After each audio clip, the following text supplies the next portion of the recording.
Selon nos confrères de l'Express, l'assurance maladie est prête à dévoiler à certains employeurs les motifs des arrêts maladie de leurs salariés. A priori, ils sont couverts par le secret médical. Ils ne seraient pas associés à des noms. La Sécu assure qu'il s'agit simplement de lutter contre l'absentéisme anormal. Les fédérations de médecins ont du mal à comprendre. La caisse d'assurance maladie donne le motif d'arrêt de travail à l'employeur. Et là, on est absolument abasourdi, parce qu'il y a une violation du secret médical, il y a une violation de la vie privée.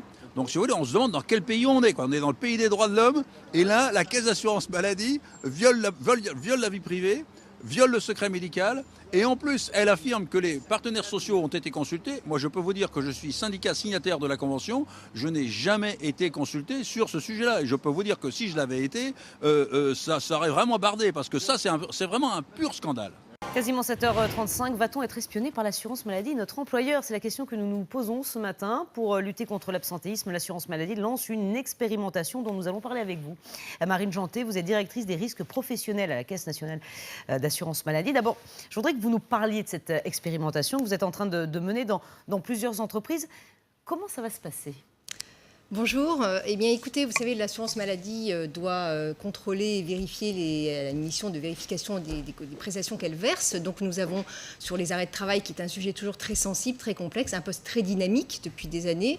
Donc, du coup, nous menons des actions à la fois vis-à-vis des assurés, vis-à-vis des médecins, et nous avons imaginé de travailler aussi sur la volée plus entreprise, parce qu'on sait qu'il y a des entreprises où il y a plus d'arrêts de travail que dans d'autres, et on a souhaité explorer ce champ-là pour arriver à donner peut-être des pistes aussi aux employeurs pour améliorer leur fonctionnement interne. Mais quel type de pistes vous donnez aux employeurs ? Alors, en fait, on regarde du coup des entreprises qui sont très atypiques en matière d'absentéisme et on essaye de reconstituer à travers des consommations médicales de leurs salariés de manière très générique, de manière évidemment anonymisée, agrégée sur des données qui ne sont pas, on ne peut pas reconnaître, on respecte bien évidemment le secret médical et c'est pour ça qu'on fait ça sur des grosses entreprises de plus de 200 salariés.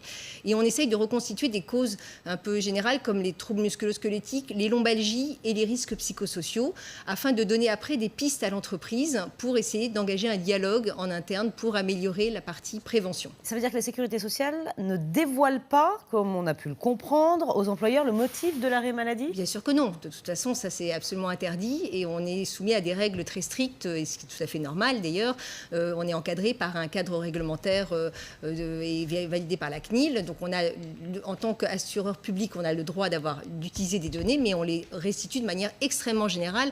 Et d'ailleurs, mais quelles données, par exemple, les ordonnances que... Ah non, c'est juste, on essaye de reconstituer les causes pour essayer de voir si une entreprise a, par exemple, plus d'arrêts maladie liés à des lombalgies que ces secteurs. Ce qui était très intéressant, c'est qu'on compare les données de l'entreprise par rapport à ses concurrents dans un même secteur d'activité. Parce que l'absentéisme en tant que tel ne veut rien dire. Ça dépend de la structure d'emploi de l'entreprise, du secteur d'activité, de la période hivernale, etc. Donc l'intérêt de nos données, c'est uniquement des données comparatives par rapport à des entreprises du même secteur d'activité. Et ça intéresse beaucoup l'entreprise, parce que, et on le voit à travers cette expérimentation, parce qu'on est vraiment aux prémices dans une phase très exploratoire, on voit qu'en fait ça les fait réagir. Ils n'imaginaient pas, ces entreprises qui ont été testées, être un peu atypiques par rapport à leurs concurrents, et ils réagissent. Alors les maux de dos, c'est une chose, mais quand on va dans des maladies plus intimes comme la dépression ou des maladies plus graves, ces informations, mais on les transmettez aussi à l'employeur. Mais on n'est pas à ce niveau-là, bien sûr que non. On est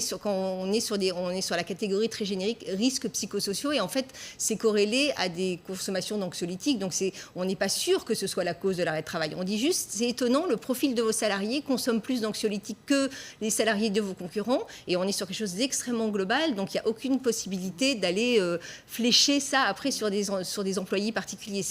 Mais vous comprenez que ça suscite quand même une certaine inquiétude, un certain émoi peut-être vis-à-vis de tous les salariés qui nous écoutent. Mais je voudrais justement rassurer tous les salariés qui les écoutent, et on l'a bien entendu vérifier qu'on était en règle avec toutes les possibilités et les cadres réglementaires dans lesquels on évolue. On n'est pas du tout sur un fléchage, et on a fait ça justement sur des très grosses entreprises. On ne fera jamais ça sur des petites entreprises où on peut après lier l'arrêt de travail avec la personne qui était en arrêt. On est sur des entreprises de plus de 200 salariés, donc avant d'arriver, et sur des causes, vous voyez, très très génériques. Le mal de dos, c'est une des causes principales d'arrêt de travail. Donc avant de savoir que c'était tel salarié qui a tel problème, c'est évidemment impossible de tracer ça. Par contre, c'est vrai que je pense que c'est ce qui nous intéresse dans cette histoire, c'est surtout d'aller susciter une réaction de l'entreprise pour qu'elle agisse après en prévention. Notre objectif, c'est pas de la sanctionner. De toute façon, on n'a pas les moyens. C'est la dérive qu'on craint, évidemment. Oui, mais on va pas. Non, on a des données et dire encore une fois, le retour qu'on a des premières entreprises testées sont plutôt intéressées parce que ça les a énormément surpris. Et là, nous, l'idée, c'est après de les accompagner pour améliorer leur fonctionnement, parce qu'il y a plein de causes. Tout ça est plurifactoriel. Ils ne sont pas responsables de tout. Ils peuvent agir sur certains aspects. Donc l'idée, c'est plutôt de les accompagner. Merci beaucoup, Marine Janté, directrice des risques professionnels à la CNAM, d'avoir été avec nous ce matin donc, pour nous parler de cette expérimentation qui est menée en ce moment. Merci à vous. Merci. La météo des neiges.